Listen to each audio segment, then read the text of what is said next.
KPCC digital media സെല്ലിൽ കോൺഗ്രസ് നേതാക്കൾക്ക് ഭിന്നാഭിപ്രായം. ചുമതലയിൽ നിന്ന് ബൽറാമിനെ നീക്കിയെന്ന് KPCC അധ്യക്ഷനും UDF കൺവീനറും പറഞ്ഞപ്പോൾ ബൽറാമിനെ നീക്കിയില്ല എന്നായിരുന്നു പ്രതിപക്ഷ നേതാവിന്റെ മറുപടി. കേരളത്തിൽ പാർട്ടിക്ക് ഔദ്യോഗിക സോഷ്യൽ മീഡിയ സംവിധാനം ഉള്ളതായി തനിക്ക് അറിയില്ലെന്നും VD സതീശൻ പറഞ്ഞു.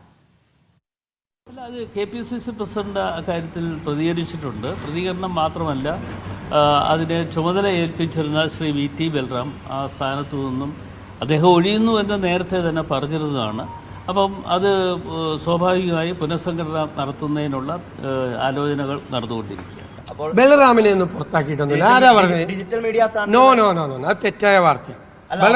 VT ബലറാമിനെ ഒന്നും ഒരു സ്ഥലത്ത് നിന്നും പുറത്താക്കിയിട്ടില്ല. അദ്ദേഹം KPCCയുടെ ഉപാധ്യക്ഷനാണ്.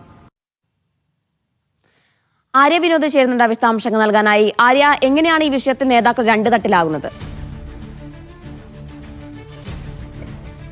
ഇപ്പോൾ പരസ്പര വിരുദ്ധമായ നിലപാടാണ് പ്രതിപക്ഷ നേതാവും അതുപോലെ തന്നെ UDF കൺവീനറും ഉന്നയിച്ചിരിക്കുന്നത്. ഡിജിറ്റൽ മീഡിയയുടെ ചുമതലയിൽ നിന്നും VT ബൽറാമിനെ മാറ്റി എന്നൊരു വാർത്തയുടെ അടിസ്ഥാനത്തിലാണ് പ്രതിപക്ഷ നേതാവിനോടും UDF കൺവീനറോടും ഈ കാര്യം ചോദിക്കുകയുണ്ടായത്. അതിൽ പ്രതിപക്ഷ നേതാവ് ഇങ്ങനൊരു നിലപാട് എടുത്തിട്ടില്ല, പുറത്താക്കിയിട്ടില്ല എന്നുള്ള നിലപാട് തന്നെയായിരുന്നു.